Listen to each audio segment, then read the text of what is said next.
So Artemis has just landed like less than an hour ago. It literally, like, you can check the time. It's in military time. Don't worry about that. Literally, I have the notification right there. And as I was watching the landing live, a few things occurred to me. One was, holy crap, space exploration and adventure and science and space.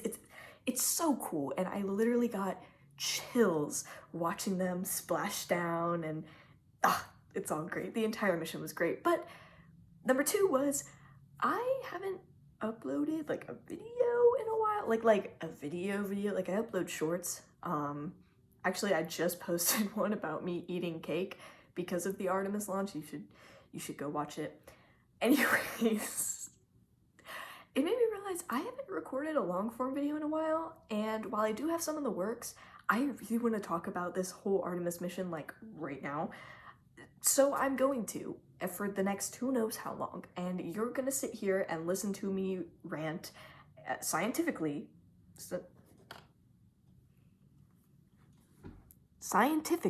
about the Artemis mission. So intro over. It is low-key like nighttime though right now. So I will be right back. Oh wait, I gotta do one of those like cool transitions.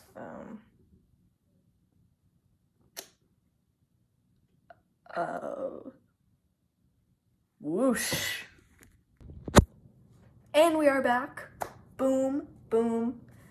That was great. Anyways, it is now daytime, so now I feel it is more appropriate to record this video. I wrote my little notes on my notes app of what I want to rant about, so I don't go too off track here.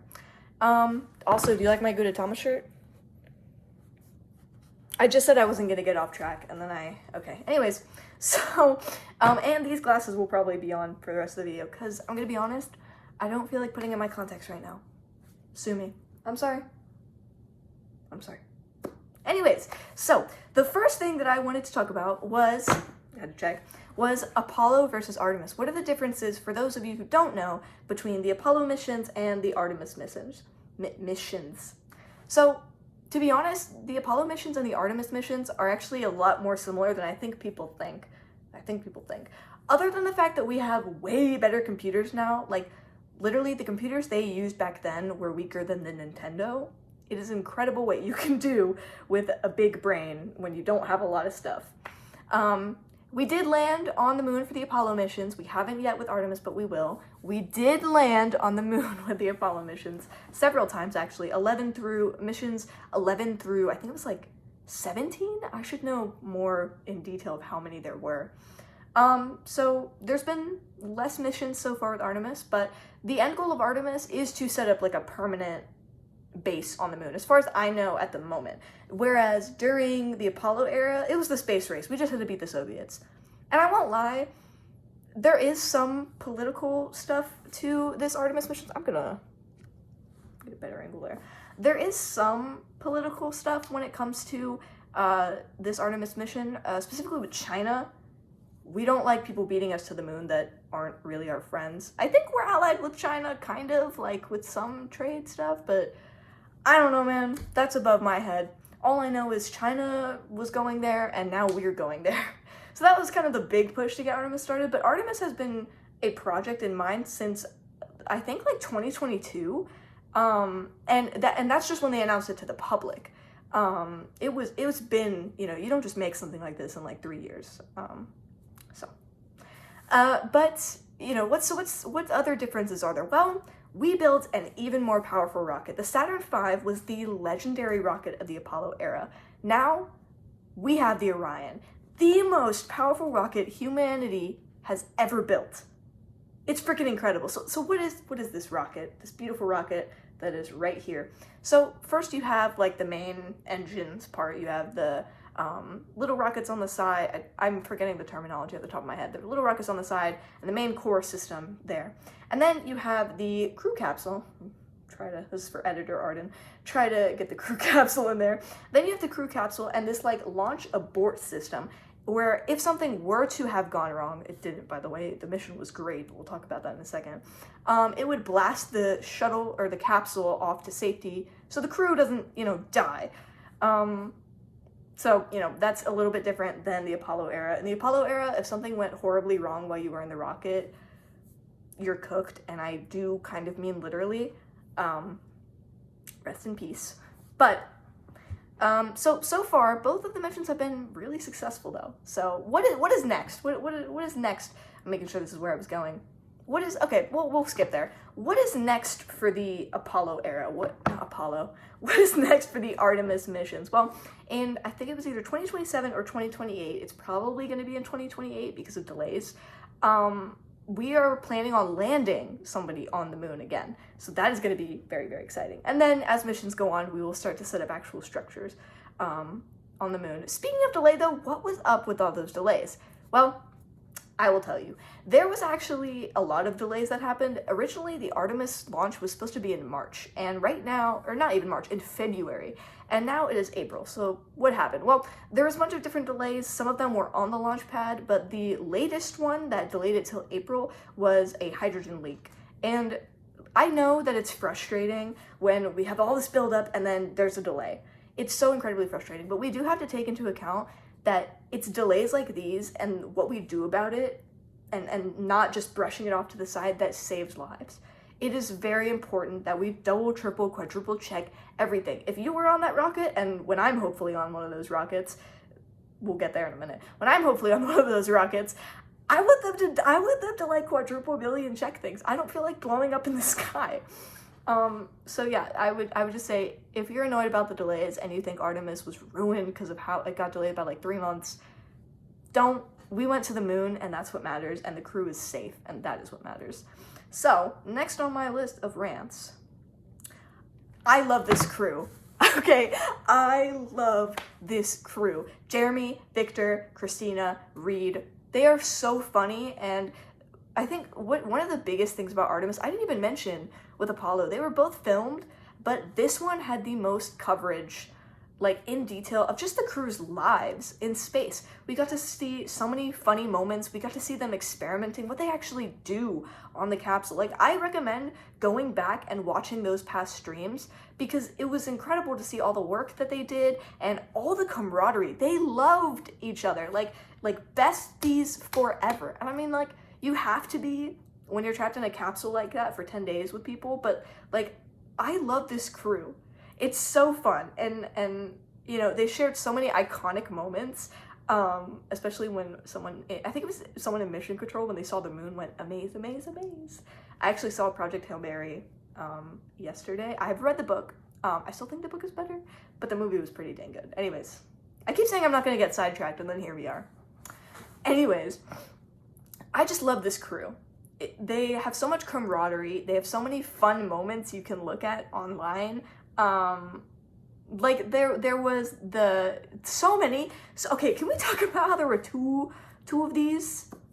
Like, I could do not, like, if you look at the past live stream chats, or if you've seen Instagram reels about it or YouTube shorts about it or any media about it, people will just be spamming the number in the chat because it's happened twice. And I think the funniest part is that both of them, I'm pretty sure both of them, I know Reed Wiseman is a dad, but I think Victor, who was the other one who did it, is also a father. I'm just picturing their kids at home, like watching them, and then and they just lose their mind. That's so funny to think about. But anyways, one of my favorite things I heard about, like, I know there was the whole Nutella thing, which was really, really funny, and I'm sure the Nutella CEO is very happy about that. But I think that one of my favorite moments that they talked about, we didn't get to see it, and I'll tell you why, is the maple cookie story. And so when they went around the backside of the moon, we lost contact with the Artemis capsule, or they were called Integrity, but we'll just say the Artemis capsule for sake of names and less confusion. When the Artemis capsule flew around the back of the moon, we knew it was going to happen, and we lost signal with them for, I don't remember the time. Editor Arden, time. And apparently, while they did that, according to, I believe it was Reed Wiseman who said it, they all stopped their experiments as soon as they lost contact with NASA. they went to their bag and they pulled out a little maple cookie and they all ate it together, like a celebratory little like, yay, we're behind the moon. And that is just like the cutest thing to me. Like, I love these astronauts. I love these astronauts. They're so funny and they're so real. And it's just great. I love it. Anyways, and there was one more, I think it was one more touching moment that I really wanted to talk about, within the mission, and that was Carol. Carol is the late wife of Commander Reese Weidman, or Reed, sorry. Have I been saying Reese this whole time? I really hope not. Commander Reed Wiseman's late wife. And they were passing by part of the moon, and they saw a really beautiful crater, like really beautiful. And the entire crew collectively, beginning with Reed, asked if they could name it after Reed's late wife. And NASA, of course, said yes, they did. There's officially a Carol crater on the moon, and they all shared a hug together. And I think this moment is the pinnacle of the entire Artemis mission. I know that scientifically we achieved incredible things. It was the first time we went around the dark side of the moon. We used a launch abort system. Luckily we didn't need it, but we had it. Our heat shield survived, and we'll talk about re-entry in a minute. We sent a woman around the moon for the first time, and an African-American pilot around the moon for the first time. There's so many things I could talk about, but this moment for me, and the cookie scene, that was pretty funny. This moment for me was what made me really stop and be like, this is incredible. We are bringing ourselves into camaraderie, and this is what space does. When you truly just appreciate the scientific marvel of our universe, it brings people together, because it makes us realize that we are all in this together, even if we're not physically around anymore, or when we are. Either way, we are together, we are humanity, and especially as you look back at those photos that they took of the Earth, that's us. We're there. That is it. And so I think, that moment in particular, the beauty of that moment, and just the humanness of that moment is what I think Artemis is all about. Yes, we're going to build moon bases, hopefully. Yes, it's adventure and science and incredibleness, and I will never ever want to undermine those things. But I think really, ironically, doing really unnatural things shows us just how human we are and just how beautiful that is.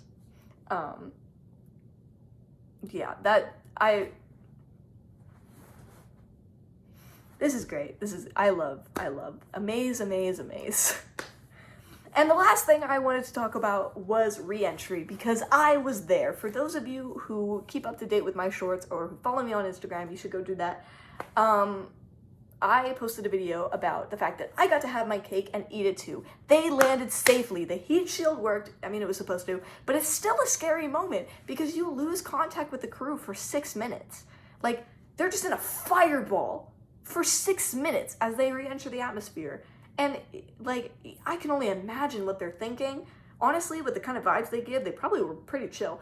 But internally, I can only imagine what that feels like to plummet in a fireball to Earth.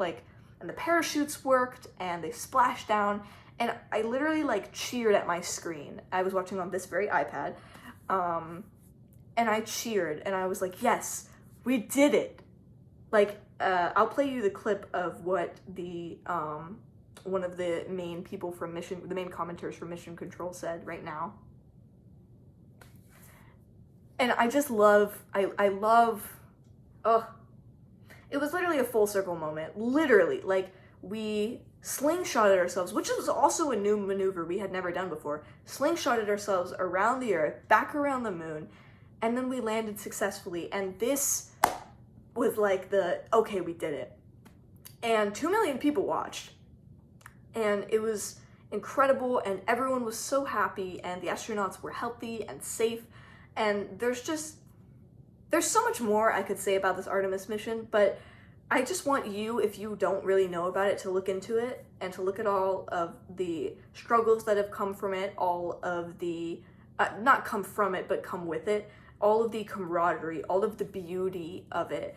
I haven't even touched the fact that, you know, our science is evolving so much. We've slingshotted ourselves around the Earth and back around the moon to save energy. We built the most powerful rocket humanity has ever built. We saw the dark side of the moon for the first time. And for those of you who said, we didn't go to the moon because there were no stars, they were on the bright side. Guess what? When they went on the dark side, they saw the stars. They turned off the lights in the capsule. Now, do I have those photos? Maybe? Editor Arden, do we have those photos? But let's just think about this.